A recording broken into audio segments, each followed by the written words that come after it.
구세주를 아는 이들 찬송하고 찬송하세. 맘과 뜻과 힘 다하여 경배드리세. 주를 알지 못한 이들 주가 친히 인도하사 그의 피로 구속하니 찬송 부르세.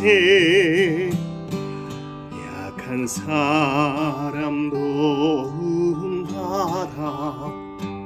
시험 중에 참게 되니 모든 죄를 이길 힘은 믿음뿐이라.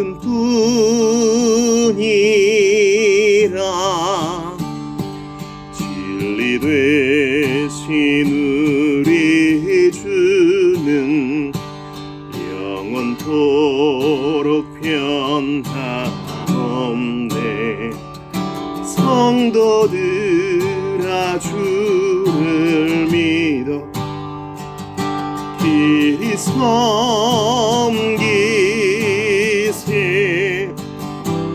27장입니다. 빛나고 높은 보좌와 그 위에 앉으신 주 예수 얼굴 영광이 해같이 빛나네. 해같이 빛나네. 지극히 높은 위엄과 한없는 자비를 무천사 소리 합하여 늘 찬송 드리세. 늘 찬송 드리세. 영주를 나를 살리려 그 영광 떠나서 그 부끄러운 십자가 날 위해 지셨네. 날 위해 지셨네. 나 이제 생명 있음은 주님의 은혜요. 저 사망 권세 이기니 내 기쁨 넘치네.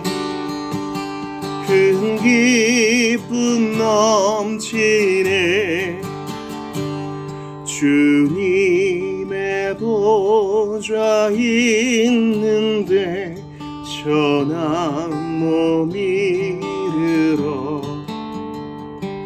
그 영광 몸속에 올 때 내 기쁨 넘치리.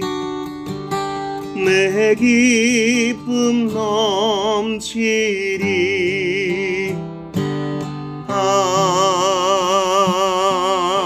아멘.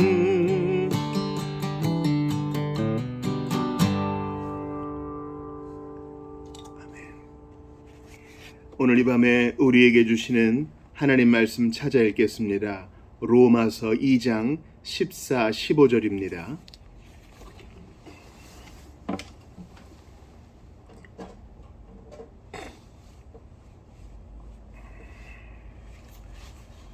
로마서 2장 14와 15절 두 절 말씀을 합독하여 읽겠습니다.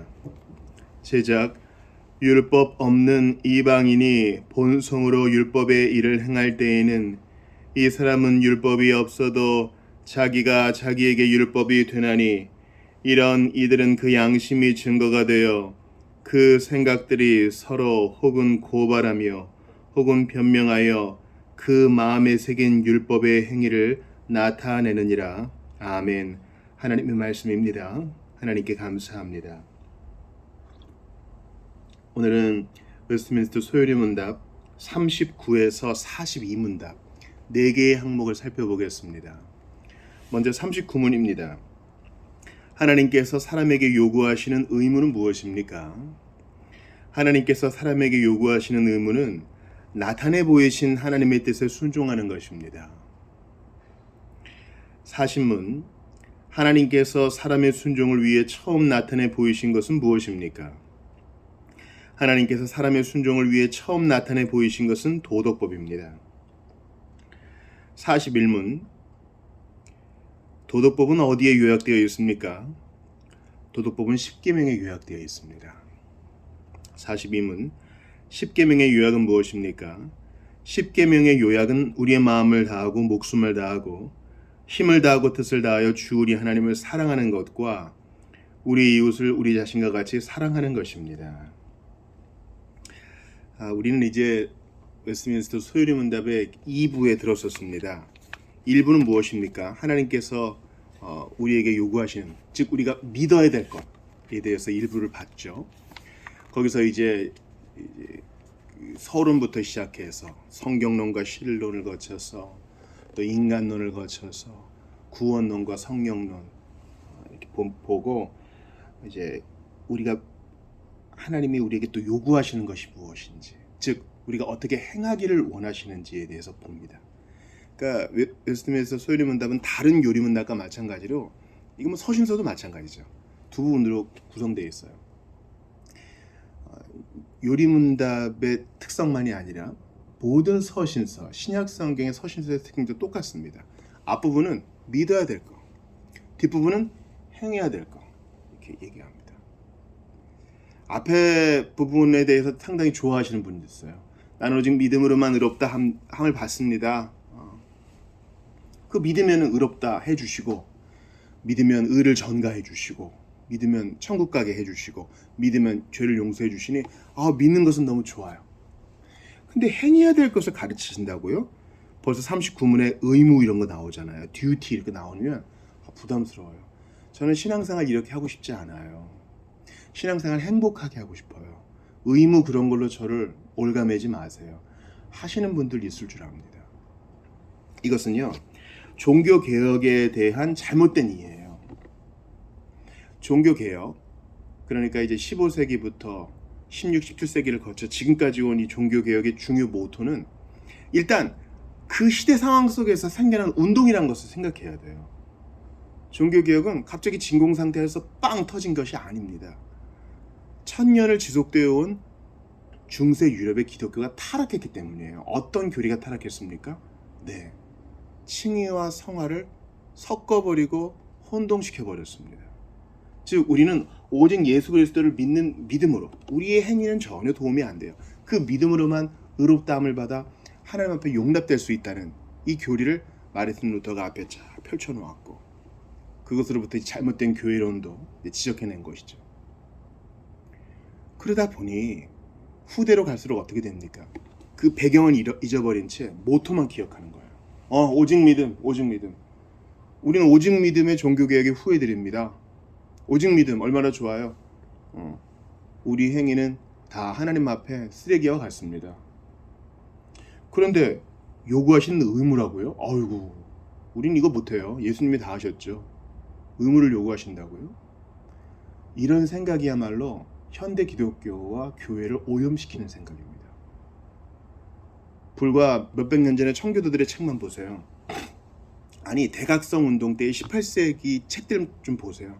그럼 하나님께서 내게 요구하시는 의무들을 잘 순종하기 원한다는 고백들이 막 넘쳐납니다. 그러니까 이 의무라 함은요, 성경의 용어예요. 성경은요, 두 가지를 다 얘기합니다. 즉, 하나님께서 모든 것을 하신다, 그러니 믿으라라는 것과 하나님께서 너에게 명하신다, 그러니 행하라가 같이 갑니다. 이건 웨스트민스터 신앙고백서도 마찬가지예요. 하나님이 작정을 하시죠. 모든 것을 작정하세요. 그럼 안 믿는 자는 뭐예요? 하나님은 죄의 조성자가 아니시니 믿으라. 이 명령이 그대로 유효한 것입니다. 하나님이 모든 것을 작성하셨다. 그러나 거기에 뒤로 물러나지 말고 믿고 회개하라. 이것이 같이 가는 것입니다. 이것은 신비어 역설이기 때문에 우리의 언어로 다 표현하기 참으로 어려운 부분이 있어요. 그러나 신약성경이 그것을 말합니다. 신약성경의 후반부만 읽어보세요. 그러면 마치 모든 것이 우리에게 달린 것처럼 하나하나 구체적으로 명령합니다. 술 취하지 말라. 이는 방탕한 것이니 오직 성령의 충만을 받으라. 남편들아, 아내를 네 몸과 같이 사랑하라. 아내들아, 너의 남편들에게 복종하라. 교회들이여, 서로 존중하라. 교회들이여, 덕되는 일을 하라. 만약에 고기 먹는 일 때문에 믿음 약한 형제가 나가 떨어질 것 같으면 나는 먹지 않겠다. 그런 겁니다. 예수님 언제 재림하실지 모른다고 이 일을 집어치우고 여기저기 집에 빌붙어 사는 이가 있느냐? 일을 하기 싫어하면 먹지도 말아라. 여러분, 이게 오직 믿음으로 말미암는다. 오직 믿음으로 말미암는 구원을 얘기하는 신약성경이 얘기하는 거예요. 각각 자기 일로 손으로 일해가지고 번 것으로 나눠주라. 이렇게 합니다. 유명한 로마서, 이제 요리문답은 상당히 로마서에 기대 있죠. 로마서는 뭐라고 얘기합니까? 교회의 지체들에게 감사하죠. 형제들을 실족시키지 말라 그러죠. 믿음으로 하지 않으면 모든 것이 죄라 그러죠. 그리고 거기에 어거스틴의 회심 구절이 나오죠. 단정하게 행하라. 어둠 가운데 있지 말고 빛 가운데 있는 것처럼 단정하게 해라. 뭐 성경 이렇게 요구하는 게 많아요. 맞아, 요구하는 게 많아요. 이제 영적으로 출생했으니 하나하나 배워가야죠. 하나님이 원하시는 삶을 배워가야죠. 엄마 뱃속에서 10달 있다가 태어난 아이가 야, 이제 태어났으면 됐다, 이런 얘기 들을 악이 있습니까? 아니요. 시간이 지날 뿐, 시간이 좀 걸릴 뿐 그 아이는 배워야 돼요. 읽고 쓰는 법, 사회에서 필요한 예절, 필요한 공교육, 필수적인 책들, 신앙의 모든 원리들 다 습득하고 실패와 실현 속에도 배워가야 되고, 난 태어났으니 이제 잘하는 건 하나님이 알아서 하실 거야, 그렇게 말하는 부모는 없습니다. 마찬가지로 하나님께서 요구하시는 것이 무엇인지에 대해 배워나가고 십계명과 주기도를 통해서 그것을 확립해 나가는 것, 이건 아주 신앙생활의 건강한 측면이에요. 제가 우리 복음주의자들이 좀 도외시하는 구절 한번 읽어드릴까요? 히브리서 6장 1, 2절이에요. 한번 들어보실래요? 너희는 마땅히 선생이 돼야 된다. 그러면서 그리스도의 도의 초보를 버리고 죽은 행실을 회개함과 하나님께 대한 신앙과 세례들과 안수와 죽은 자의 부활과 영원한 심판에 관한 교훈의 털을 다시 닦지 말고 완전한 대로 나아가라. 단단한 음식을 먹는 장성한 자가 되라. 이게 성경이에요. 성경의 요구는 우리의 의무를 분명히 규정합니다. 살아가라. 믿은 지가 오래됐지? 그럼 마땅히 선생이 돼야 돼. 이건 다 뭐 교사가 되라는 뜻이 아니라 선생이니까 먼저 믿었다는 거잖아요. 먼저 선이잖아요. 그러니까 행실로 본을 보이든 믿은 것을 말로 풀어놓든 어떻게든 다음 세대의 본이 돼야 되는데 어떻게 기본만 계속 닦고 있느냐. 히브리서 6장이 말하잖아요. 그 털을 다시 닦지 말고 완전한 대로 나아가라.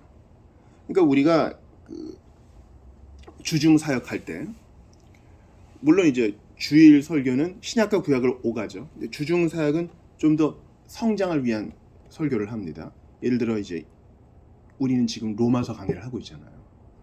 그러나 기본은 계속 또 닦고 있어요. 왜냐면 금요일마다 또 소요리 문답을 하니까. 이거는 신앙의 젖을 먹는 자들을 위한 반복이에요. 근데 여기서 먹으면 안 돼요. 제가 산을 오를 때 처음 등산 초보들은 그냥 트레이를 깔아놓은데, 우리나라 등산로가 얼마나 잘 돼 있습니까? 1 등산로, 2 등산로 다 길을 잘 닦아놓죠. 외국인들이 놀라죠. 근데 1, 2, 3, 4 등산로를 다 본 다음에는 이제 고수가 되면 한번 남이 안 가본 길도 도움을 받아 가는 거예요. 거기에 처음 보는 새들과 처음 보는 나무와 처음 보는 꽃들과 향기들, 사람들 눈에 띄지 않았던, 지도에 잘 표시되지 않았던 시내와 폭포들이 있어요. 그렇습니다. 도의 초보를 버리고 성경의 곳곳을 누비고 다니며 성장해 나가야 되는데, 히브리서를 쓴 저자는 성령 안에서 권고하는 거예요. 마땅히 선생이 돼야 되는데 지금 뭐하냐? 맨날 기초만 닦고 있느냐?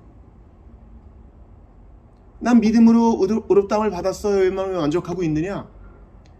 바른 의무를 행함으로 본을 끼쳐 하나님이 원하시는 일들을 이루어 나가야지 언제까지 기초만 잡고 있느냐? 이건 마치 저에게 얘기하시는 것 같아요. 김 목사, 예수 믿고 회개하라, 이것만 해서는 안 돼. 어떤 이들은 자라가야 되기 때문에 더 단단한 음식을 줘야 돼. 그래서 히브리서에서 말하죠. 단단한 음식을 먹는 장성한 자들이 자라나도록 도와줘야 돼. 마치 성령께서 이렇게 책망하시는 것 같았어요. 하지만 또 저지를 주는 것도 잊지 마라. 단순한 복음과 요리문답과 신앙 고백 교육을 통해서 계속 기초를 다지는 자들이 있게는 해야 돼. 그러나 복음 설교도 해야 되고 일반적인 교육 설교도 해야 되고 또 장성한 자들을 위한 가르침도 있어야 돼. 넌 잘하고 있느냐? 성령께서 책망하시는 것 같았어요.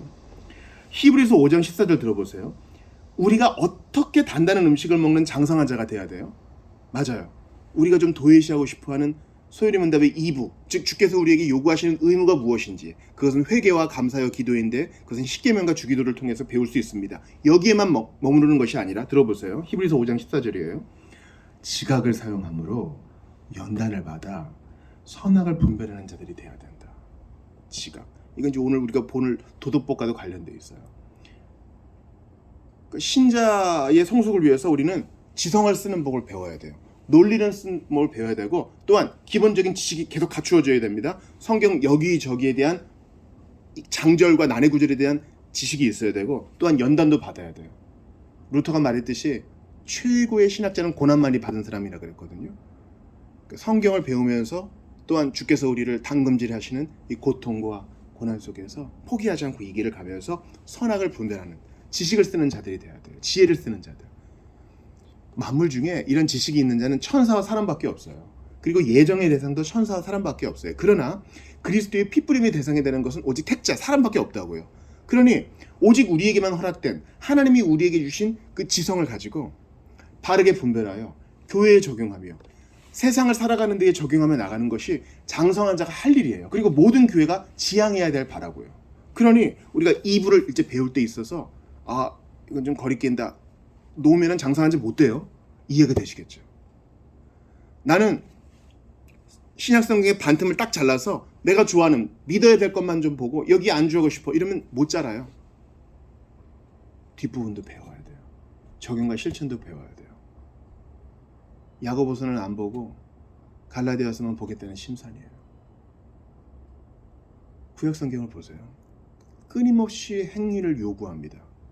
와서 성전을 보수하자, 성벽을 보수하자, 와서 같이 예배하자, 배상을 하자, 선을 행하자, 과부와 고아를 압제하지 말고 도와주자. 자, 하나님께서 우리에게 요구하시는 의무가 뭔지 39문에서 이제 물어보죠. 그것은 나타내 보이신 하나님 뜻에 순종하는 겁니다. 이 revealed will이거든요. 계시되어진 뜻. 엄한 것을 순종하는 것 아니고 내가 하고 싶은 것 순종하는 거 아니고 하나님의 뜻이 성경에 계시되어 있는데 계시되어 있는 이 뜻에 순종하는 것이 바로 하나님이 원하시는 그리고 요구하시는 의무라는 거예요. 성경은요, 이거 믿고 구원받아라 이렇게만 주신 것이 아닙니다. 구원받은 이여 이 성경을 보고 하나님께서 너희를 이 땅에 남겨놓으신 그 뜻을 찾아 순종하고 실천하여라. 그것 때문에 주신 겁니다. 구원받은 이여 이 성경에 계시된 성경에 기록된 하나님의 뜻을 배워 실천함으로 하나님께 영광을 돌리라. 그러라고 주신 겁니다. 근데 이걸 공부 안 하면 엄한 데서 하나님의 뜻을 찾겠죠. 하나님이 이거 하면 기뻐하실 거야 했는데 여기 기록 안 됐으면 어떡할 거예요.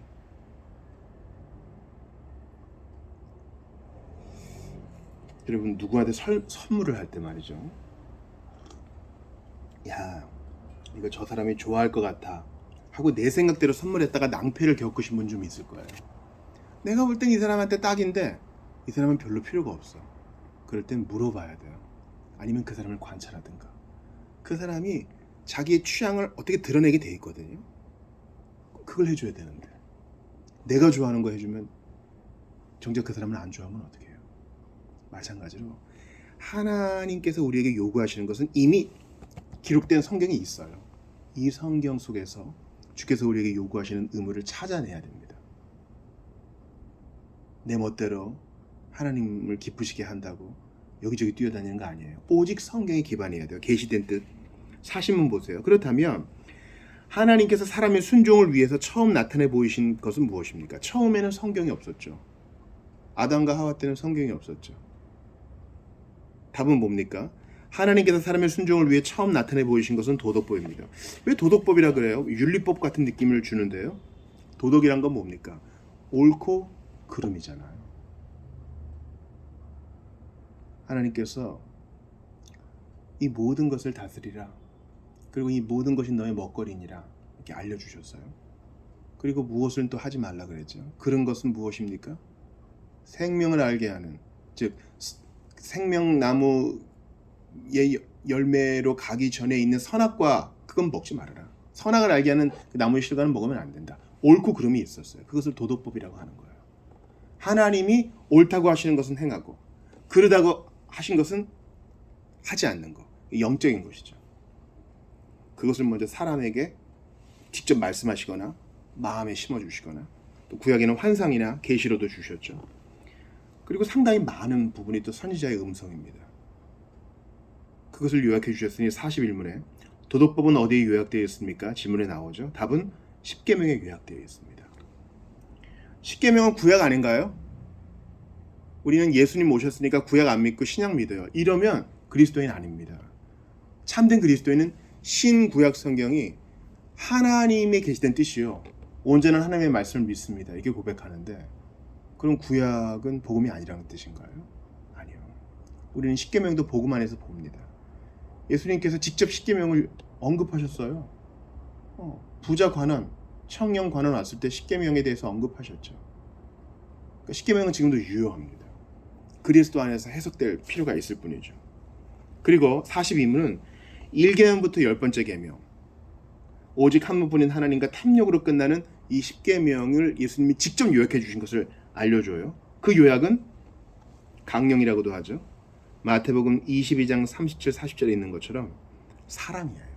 하나님을 마음과 목숨과 힘과 뜻을 다해 하나님을 사랑하는 것이고, 두 번째는 우리 이웃을 우리 자신과 같이 사랑하는 것입니다. 사랑은 관계적인 것이죠. 하나님은 사랑이시잖아요. 그러니까 철학적으로 사랑으로 삼위 하나님을 논증하시는 분들이 있어요. 사랑하시는 주체가 있고 사랑받는 대상이 있고 그 사랑이 전달되고 또 받아들여지고 또 베풀어지는 이 끈이 있잖아요. 성부 하나님의 사랑과 그 사랑을 받아 나누시는 성자와 그 사랑이 끈 되시는 성령님, 관계적이에요. 태초에 말씀이 계시니라. 말씀도 관계적이죠. 바로 하시는 분이 있고 듣는 이가 있고 그 매개되는 소리와 글이 있죠. 마찬가지로 1계명부터 10계명까지 우리의 문화와 조금 동떨어져 보이는 이 10계명의 핵심은 바로 사랑이에요. 하나님을 사랑하고 그 하나님의 사랑을 받아 이웃을 사랑하는 것입니다. 여기까지 오면 도덕법 이런 말 나 싫어 하시는 분들도 이제 이해를 좀 하실 수 있어요. 맞아요. 저는 성경을 잘 모르지만 기독교는 사랑이라고 배웠습니다. 맞아요.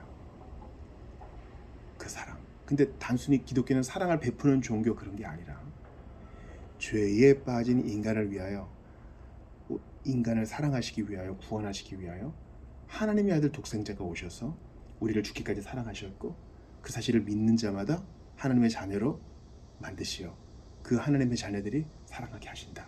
우리가 그렇게 볼 수 있어요.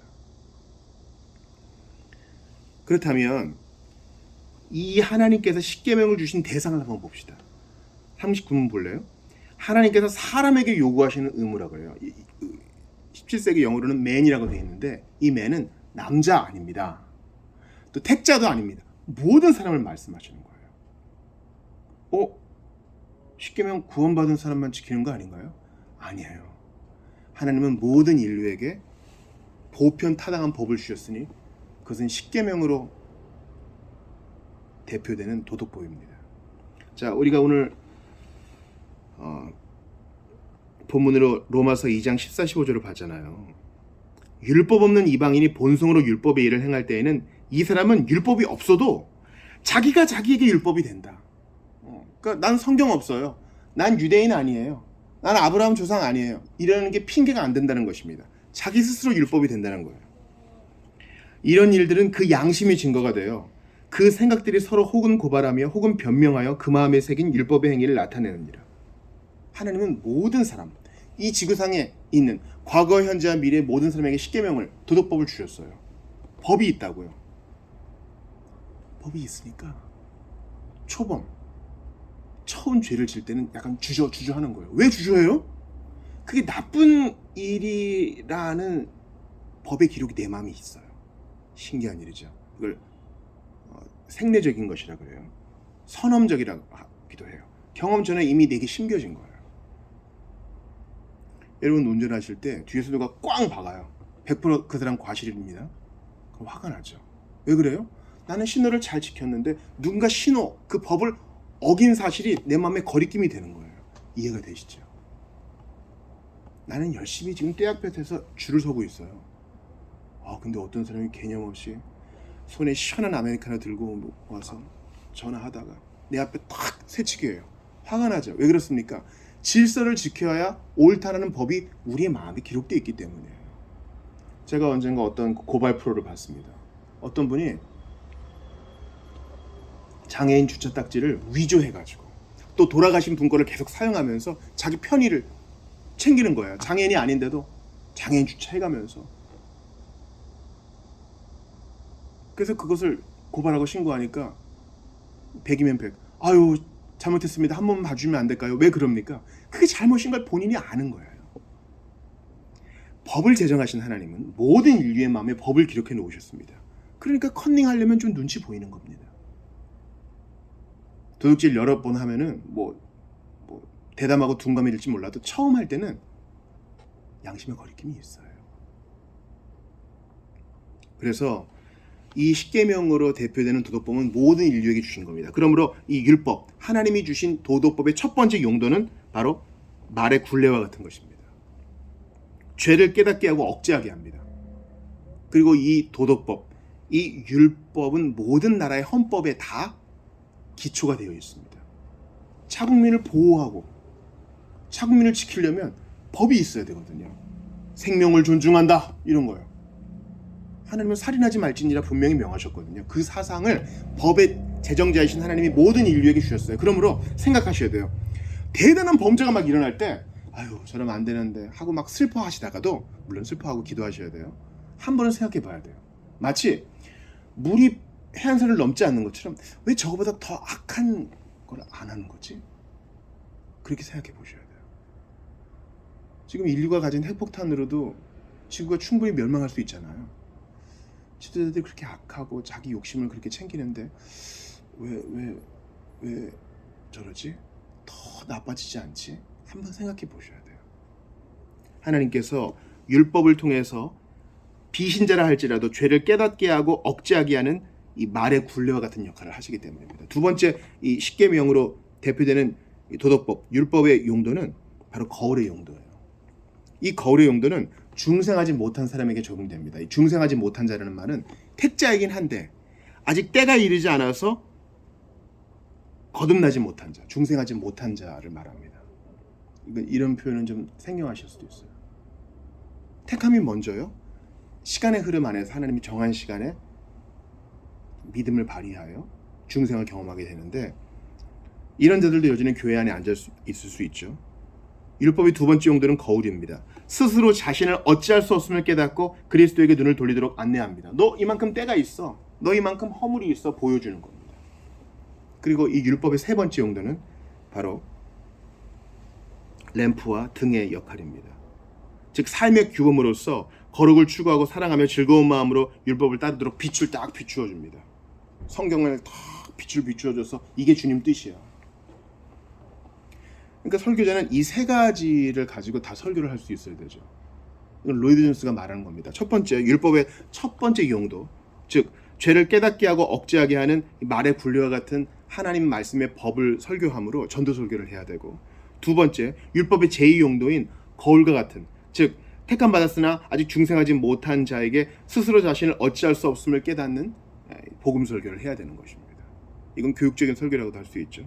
세 번째, 삶의 규범으로서, 즉 율법을 램프와 등의 기능으로서 설명하는 것은 더 깊은 성장과 양육을 위한 교훈적 설교가 될 수 있겠죠. 여러분, 우리가 신앙생활하면서 로마서 2장 14, 15절, 우리가 방금 읽었더니 본문을 얼마나 자주 봅니까? 율법 없는 이방인이 본성으로 율법의 일을 행할 때에는 이 사람은 율법이 없어도 자기가 자기에게 율법이 되나니 이런 이들은 그 양심이 증거가 되어 그 생각들이 서로 혹은 고발하며 혹은 변명하여 그 마음에 새긴 율법의 행위를 나타내느니라. 아무도 이제 핑계할 수가 없게 돼요. 그러므로 이제 우리는 다음부터 십계명을 하나씩 고찰해 가면서 하나님께서 어떻게 안 믿는 자를 정죄하시며, 그리고 이제 곧 믿어야 될 사람에게 어떻게 빛을 비추시며, 또 그에게 어떻게 자신을 드러내 보여주시며, 또 믿는 우리에게는 어떻게 갈 길을 보여주시는지 기대감을 갖고 나아가기를 바랍니다. 저는 복음서를 읽을 때마다 얼마나 구약 성경을 자주 얘기하는지 놀라곤 해요. 마태복음은 아브라함과 다윗의 후손 예수 그리스도의 세계라, 아브라함과 다윗을 바로 딱 얘기해버리죠. 로마서도 서신서도 마찬가지죠. 선지자를 바로 그냥 얘기해버리죠. 다윗의 후손 예수 그리스도라고 바로 얘기해버리죠. 마가복음은 어떻습니까? 선지자 이사야가 말하기를, 그러고 시작해버리죠. 그러므로 나 십계명은 구약이라 싫더라 이렇게 넘어갈 게 아니라, 십계명도 여전히 복음이며 모든 사람에게 적용되며 특별히 믿는 내가 어떻게 하나님의 뜻을 행해야 될지 알려준다라는 기대감을 가지고 볼 수 있기를 바랍니다. 예수님께서 직접 십계명을 언급하세요. 그리고 그것을 사랑으로 요약해 주세요. 나는 십계명을 싫고 사랑만 취할 거야. 아니요, 그건 십계명을 이해하는 태도가 아닙니다. 십계명은 하나님 사랑과 이웃 사랑으로 요약될 수 있는 하나님이 직접 당신의 음성으로 들려주신 유일무이한 명령이요 법입니다. 이것을 신약의 렌즈로, 그리스도의 십자가의 렌즈로 잘 해석하여 즐거이 배워나가며 실천해 나가는 여러분들 되시기를 주의 이름으로 축원합니다. 우리 이 시간 한번 좀 기도하기를 바랍니다. 먼저 첫 번째는 제가 좀 권고 드린 대로 우리는 정말 도의 초보를 버리고 마땅히 선상이 되어야 하는 자로서 자라가고 있는가? 소위를 문답 2부 같은 거 싫어요, 의무 싫어요 하고 있지는 않는가? 주여, 단단한 음식 먹는 자로 완전한 대로 나아갈 수 있도록 도와주십시오. 지각을 사용함으로 연단을 받아 선악을 분별하는 자들이 되게 해주십시오. 기도하며 주께 나아갑시다. 아울러서 이 십계명을 통해서 안 믿는 자들은 회심하고, 이 하나님의 법의 설교를 통해서 아직 중생하지 못한 자는 중생을 경험하고, 이 하나님의 뜻을 밝히 보임으로 말미암아 믿는 자들은 더 깊은 성숙의 길로 나아갈 수 있도록 도와달라고 오늘 주신 말씀 붙들고 함께 기도하며 나아가겠습니다. 같이 기도합니다. 하나님께 감사합니다.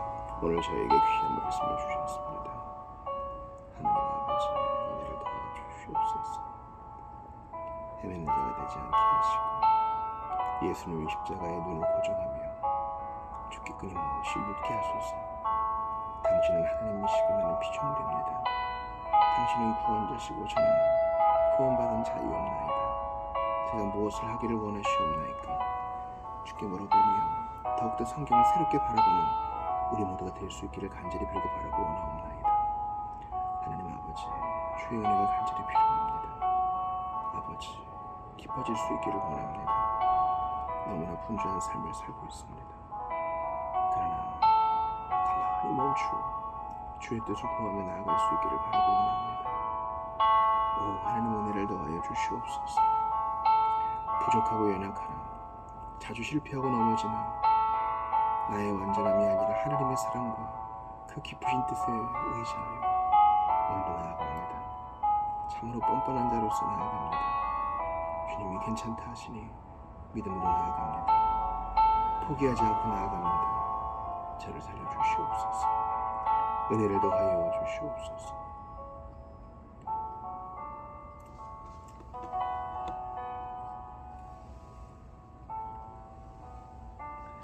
우리 한 번 더 기도할 수 있기를 바랍니다. 여러분, 사람들이요 알기는 압니다. 내가 지금 법에 어긋나는 일을 하고 있다.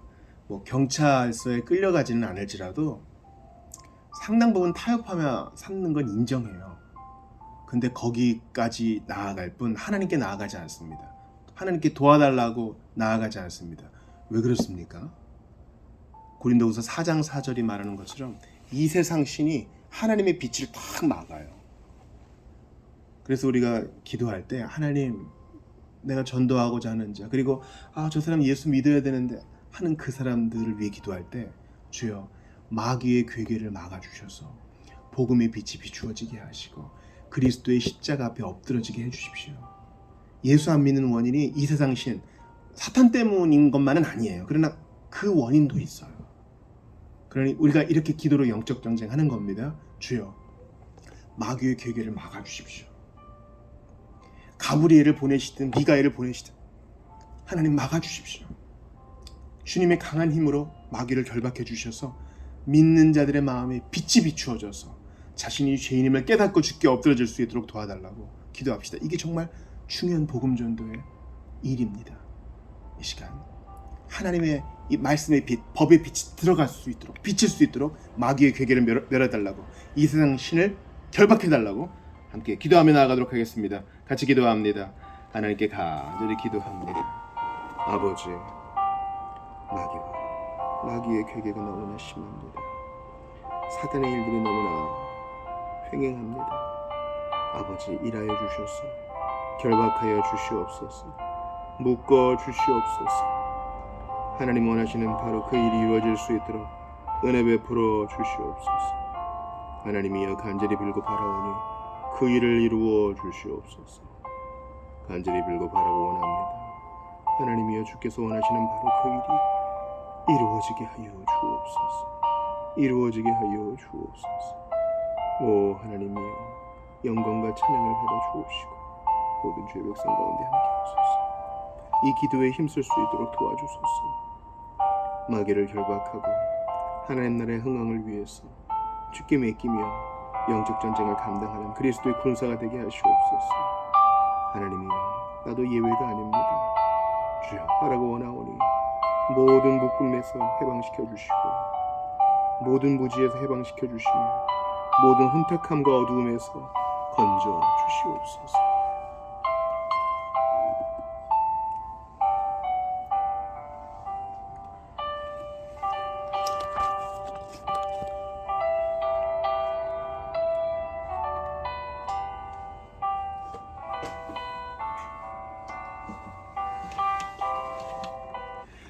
(283장) 찬송가 283장 나 속죄함을 받은 후 함께 찬양하겠습니다. 나 속죄함을 받은 후 한없는 기쁨을 다 헤아릴 수 없어서 늘 찬송합니다. 나 속죄받은 후 주를 찬미하겠네. 나 속죄받은 후 주의 이름 찬미하겠네.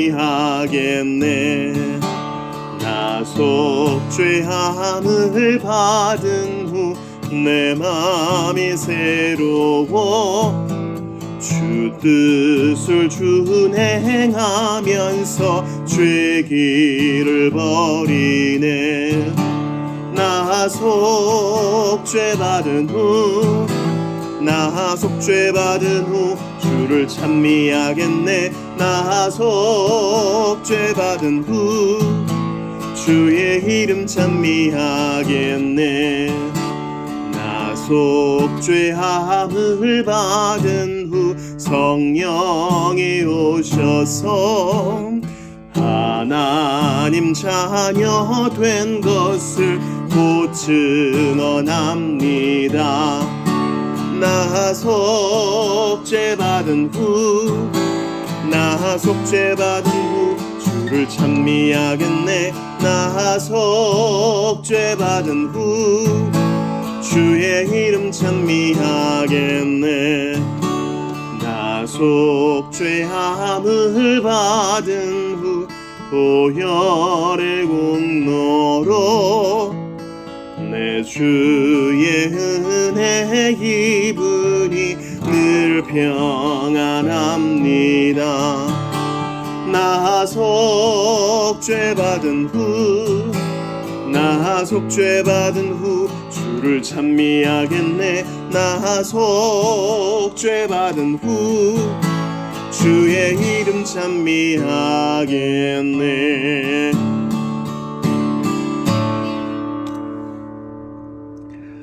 우리 이 시간 주일 예배를 위해서 기도하겠습니다. 8월의 첫 번째 주일 예배예요. 구약은 이제 사사기대로 가고요. 신약은 고린도후서 강해가 끝났죠. 이제 거친 복음, 마가복음을 보려고 합니다. 마가복음을 통해서 회개에 대해서 나눌 거거든요. 회개하지 않고는 하나님 나라 들어갈 수 없습니다. 또 회개냐? 아닙니다. 회개를 해야 됩니다. 세례 요한의 회개가 있어야 그리스도를 만나는 감격이 있습니다. 회개는 아픈 것이지만 이 아픔을 통해 진정한 기쁨을 맛보게 됩니다. 주님, 마가복음 강의 첫 시작입니다. 끝까지 함께하여 주시옵소서. 들을 자가 듣게 하여 주시옵소서. 기도해 주시기를 부탁드립니다. 아울러서 예배에 힘쓰는 성도들 될 수 있도록 기도해 주시기를 바랍니다. 예배는 참여해 주는 것도 아니고, 그래도 중간에라도 참여하면은 참석한 거 아닌가 이렇게 퉁치는 것도 아닙니다. 우리가 영혼을 예배하면서 보낼 텐데 이 땅에서의 예배의 감격을 맛보지 못하면 저 천국 가서는 어떻게 예배할 겁니까? 주여, 정말 예배가 기다려지는 시간, 하나님을 영화롭게 하는 기쁨의 시간, 하나님 말씀을 받고 무너지는 시간, 일어나 주께서 회복시키는 복된 시간 될 수 있도록 준비된 예배가 될 수 있도록 기도해 주시기를 부탁드립니다. 아울러 우리 예배자들을 위해 기도합시다. 우리가 하나님께서 지역교회 회중으로 묶어주신 우리 성도들 이름 하나하나 불러가면서 먼 곳에 살든 젊든 나이 들든 남자든 여자든 상태가 좋든 나쁘든 그들을 위해서 기도하며 나아가겠습니다. 이 시간 8월 첫째 주일 예배를 위해서, 마가복음 강의와 설교자를 위해서, 그리고 예배를 준비하고 즐거워할 수 있도록, 그리고 함께 예배하는 우리 예배자들 회중들을 위해서 기도하며 나아가도록 하겠습니다. 같이 기도하겠습니다. 하나님께 감사합니다. 아버지, 간절히 기도하며 뵙도 주소서. 주님이여, 간절히 기도합니다. 나는 과연 예배를 온전히 준비하고 있는지 때우지 말게 하시고 잘 준비하게 하시옵소서. 은혜를 더하여 주시옵소서. 배우고 익힌 것에 거할 수 있도록 하시오며, 아버지, 영혼의 참된 울림이 전해지는 말씀 선포가 되게 하옵소서. 찬양 중에 임재하여 주소서. 주여, 무엇보다 메시지가 마음에 심겨지게 하시옵소서. 알아가 원하오니 순전한 하나님 말씀만이 증거될 수 있도록 도와주시기를 간절히 빌고 바라고 원합니다. 하나님이여, 주님 그렇게 역사하여 주시옵소서. 주님 그렇게 일하여 주시옵소서. 바라고 원합니다. 오 주여, 주님 성도들의 예배를 준비하고 정말 기대할 수 있도록 도와주소서. 주님, 예배를 견디지 않게 하시오며 잘 준비될 수 있도록 도와주소서. 주님, 지각을 사용하여 연단을 받아 하나님의 선한 뜻을 분별하는 예배자들이 많아질 수 있기를 바라고 원합니다. 설교를 들을 때에만 듣는 척하는 것이 아니라 마음에 새겨 일상생활에서 순종하며 돌아보는 우리 모든 예배자들 되게 하여 주옵소서.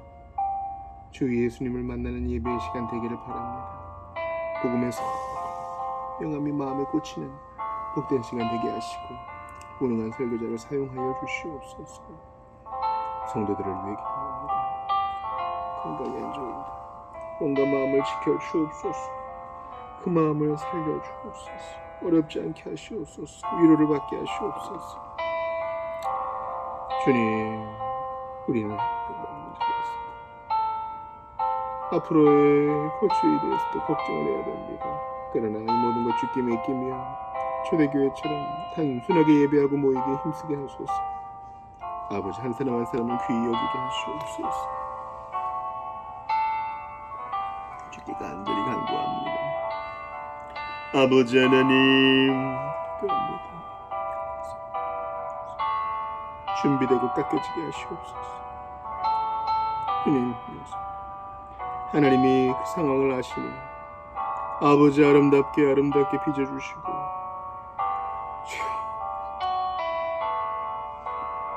주님 나에게 지켜주소서. 하나님 아버지, 그들의 이상한데 잘 되게 하시고, 정결한 사랑과 예수 앞에 엎드리는 인생을 살게 하소서. 오늘의 삶을 살게 하시고, 예수 만나는 복된 경험이 있게 하소서.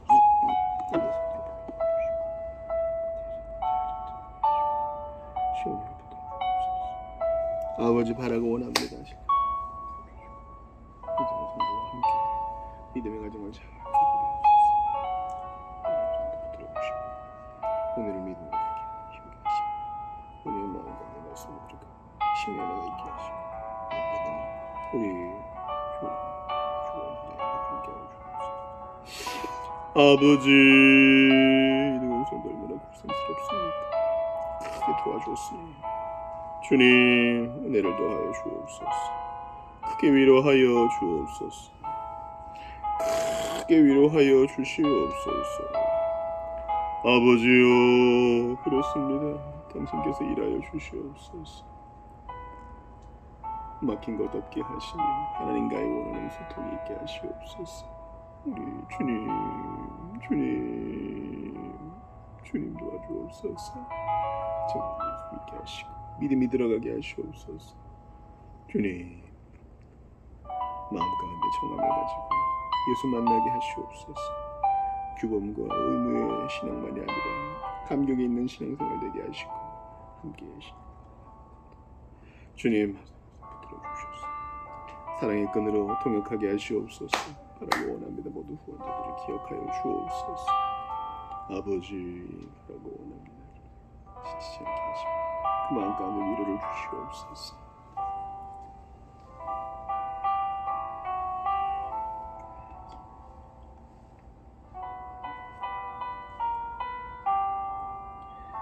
우리 이 시간 나라와 민족을 위해서, 또 우리 후원 기관을 위해서, 또 자기 자신을 위해서 기도할 것입니다. 먼저 나라와 민족을 위해서는 주께서 우리에게 분명히 명하신 대로 주께서 권세를 위임하신 자, 그가 신자든 비신자든 상관없어요. 신약 성경에서 위에 있는 권세에 복종하라 그럴 때 그 통치자는 네로였습니다.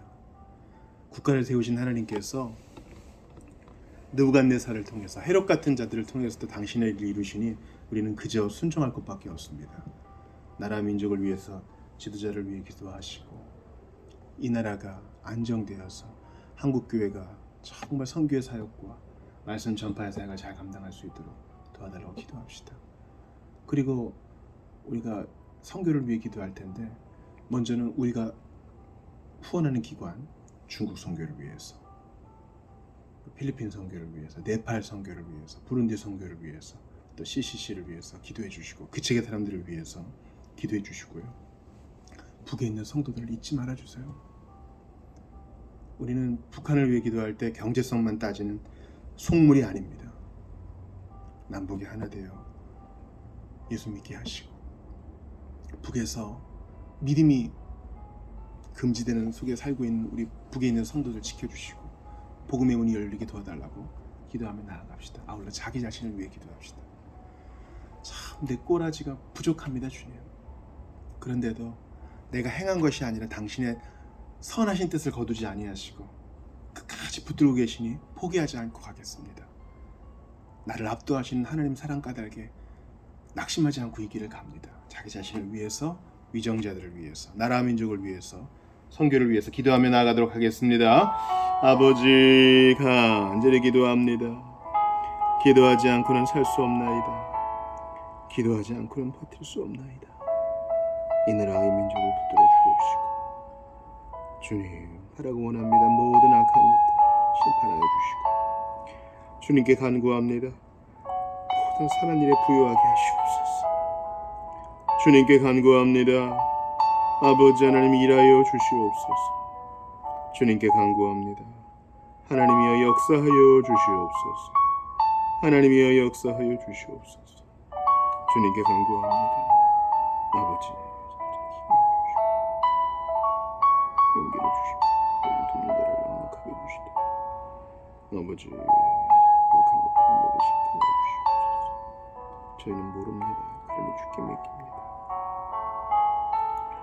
주님, 당신께 기도합니다. 아버지, 폭에 있는 손들을 불쌍히 여기시고 모든 지도자들과 은사, 직분자들을 함께 하시옵소서. 포기하지 않고 이 말씀을 붙들게 하시옵소서. 회신자들이 많이 나오게 하시고 주여 교회를 붙드소서. 주님, 중국에 박경민 교사에서 붙들어주소서. 네팔 주님, 주여, 주여, 주님 붙들어 주시옵소서. 주님 붙들어 주옵소서. 함께 하소서. 주님 붙들어 주옵소서.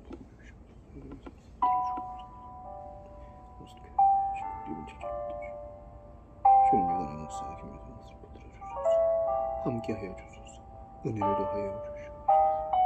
도와주실 것을 간절히 구합니다. 예수님 그리고 회심을 있게 하시고 참석하는 이들을 함께 하시옵소서. 남자 손들을 붙여주시고 제가 더 사랑의 사랑 믿음의 사랑 지도자를 분명히 서게 하소서.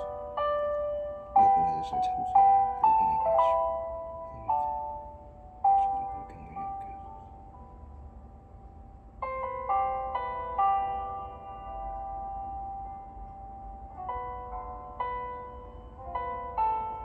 아버지, 형이 치료받았습니다. 수술 잘 되게 하시고 결과가 좋게 하시고 이후로도 겸손한 마음으로 예수 의지하며 살게 하소서.